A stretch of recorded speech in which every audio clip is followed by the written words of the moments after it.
needs urgent transition from being a highly insecure country to a secure country, from a disunited country to a united country, from corruption to a transparent country, from a country of lawlessness to a country of law and order. But in all this, it is important that we look at where we are today for people to understand the gravity of the journey we are going to take if we are going to transit. Where are we today? Nigeria have qualified to be a failed state. We have met the 2 or 3 biggest characteristics of a failed state. Number 1 is when you're no longer in charge of your territory. Today, we are among the top terrorized countries of the world. We are among the top kidnapping countries of the world. Banditry, criminality, bandits have taken over some parts of this country. Nigerians are being killed daily. All sorts of criminality is going on daily. Even our most important source of foreign exchange revenue, oil, is today 80% stolen. That shows how bad it is. We are the only country, apart from Venezuela, who we know is their own is because of sanctions, that is not meeting up its OPEC quota. Every other country is begging for increase, but Nigeria is not meeting up its own. And you wouldn't believe the quantity that is missing.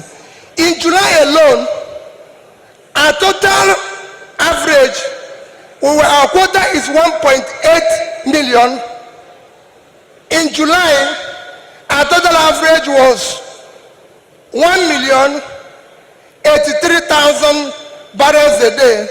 That means that in July, we lost 707,000 barrels per day.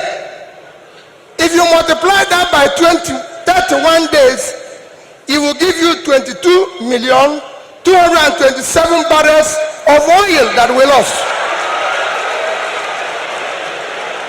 This is a country that needs dollar. If you sell it, if you sell that oil, if you sell the quantity we lost, this is July alone. If you sell it at the average price of $110, it will give you $2,450,000,000, which at our rate of exchange of 550, you lost. If you use 550, because I used an average of 550, you've lost 1,344,700,000,000 naira. That is your country.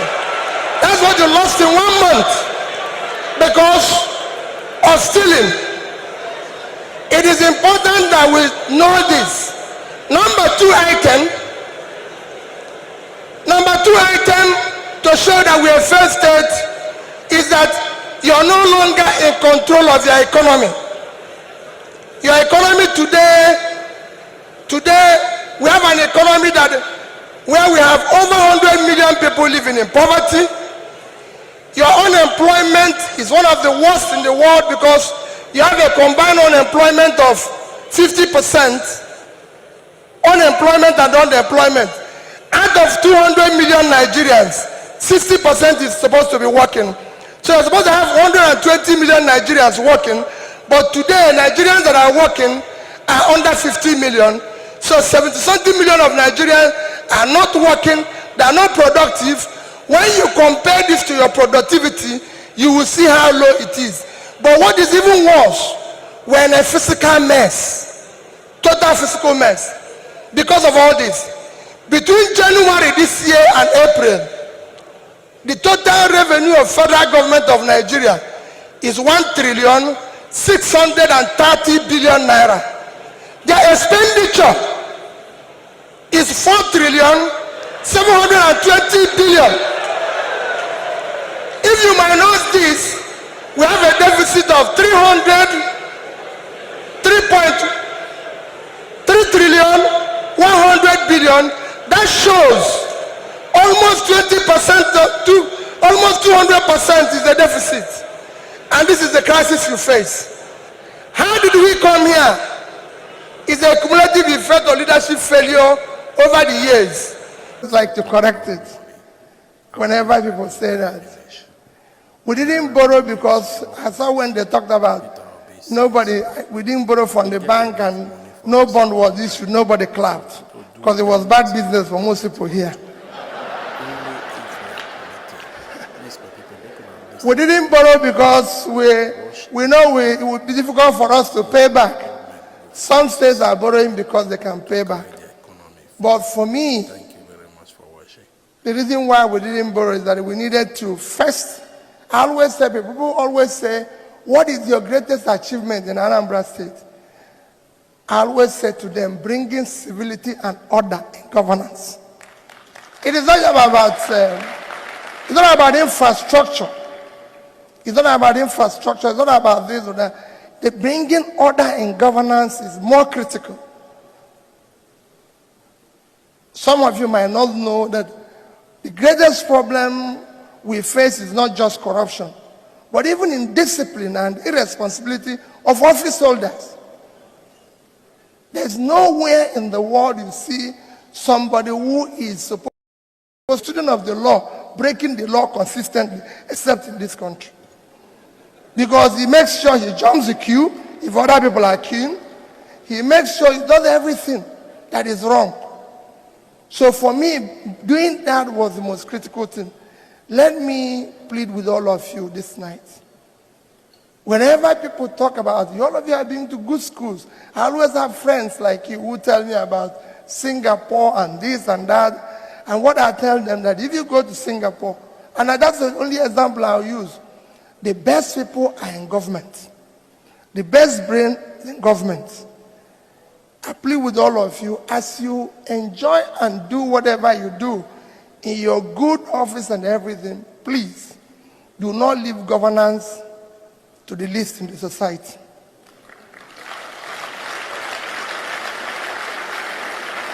That's what we are doing today. The role models we have in government are the least in the society. And all of us are complaining. There's no way we won't complain. There's no way. People say to me, how were you able to save money? It was very simple. All we did was to shut down the cost of governance. In 8 years, I never had a governor's lodge in Abuja. Why should I have it? I don't live in Abuja. It's not necessary. As a governor's lodge in Lagos, you can go and see it. I lived it for 25 years. I don't live in Lagos. Why should we have governor's office in Lagos? In one year alone, we cut the cost of governor's travel by 80%. Why? When they invite me to Abuja for meeting, I'm the only person invited. Why should I go with 30 other people who nobody invited? And they have no reason to be there. And that's what is happening. You don't need to go too far. No, it's important that you know that. That is what is their problem, the cost. I have to pay for 30 people, nobody invited for the meeting.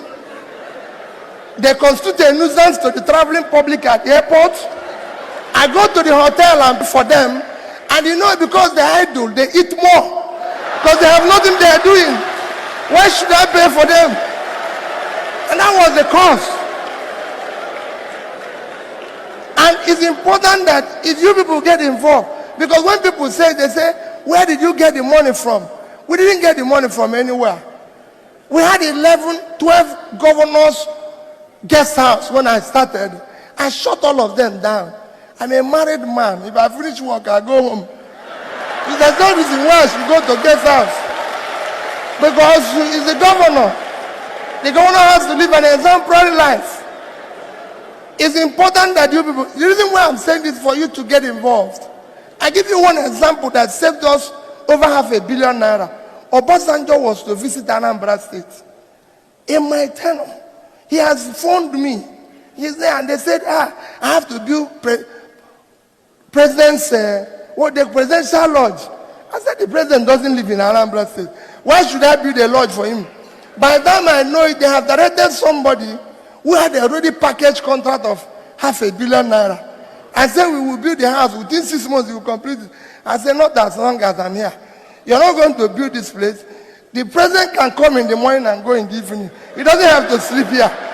He doesn't have to sleep here, and I'm not going to do it. When the president phoned me directly, when Obasanjo said, yes, he must sleep in Anambra State, I went to him.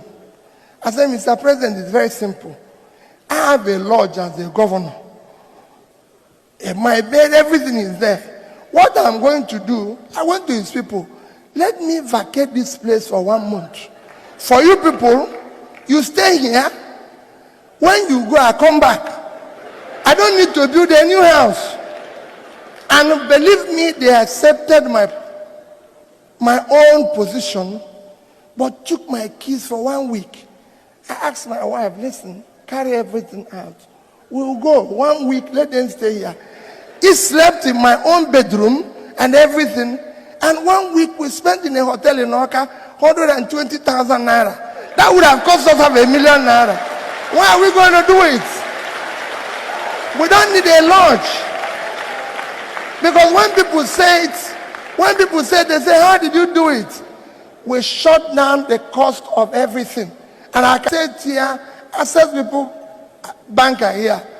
I have in Anambra State, the day I left, today, not even today I left, have at least $50 million. I didn't say naira in Access Bank. They have at least $56 million in Fidelity Bank, and they have at least $50 million in Diamond Bank. Because we said we will save our money. We don't need to. But I'm saying all of you here can do it. There's enough money in this country. The responsibility, waste is too much. The greed is too high. This is the only country where people like me in office wants to own everything in the world. It is not so. You don't need to. You can serve your people, reduce your greed, and produce maximum. So please, I urge all of you, the part of building this country, you can do it. I've handed over to one of you, and like I told him the day I handed over, I spent my time, I spent my energy, I spent whatever little savings I have to make sure that he is the governor. He started well. Everybody listened to me the day I handed over to him. I have no agreement with him. I have nothing with him. The only thing I have with him is, please build a better future for the children of Anambra State. Give them a better life. All of you here can participate. Go to your various wards, your various communities, in various ways, and help us to build. Nobody can build this country. We have no other country except this one. Nobody can do it. Not the people who are there today. I'm happy Ben is there. Let me tell you, the characters of the people that are there cannot change it. They cannot build it. So if you want to stay here and think that, oh, they will change it. No. They will not change it. I always tell people that when I went to Anambra State, it was a case of where lunatics were in charge of the asylum. I needed to put them back to the asylum and build a better place for the society. So you can do it and you can change it. So collectively, please, when you go back to your homes this night, look at your children. When you look at your children, you make up your mind. We must stop this abuse of our country. Otherwise, the society we abuse today will take its revenge on our children tomorrow. Let us build a better place for them. Thank you and God bless you.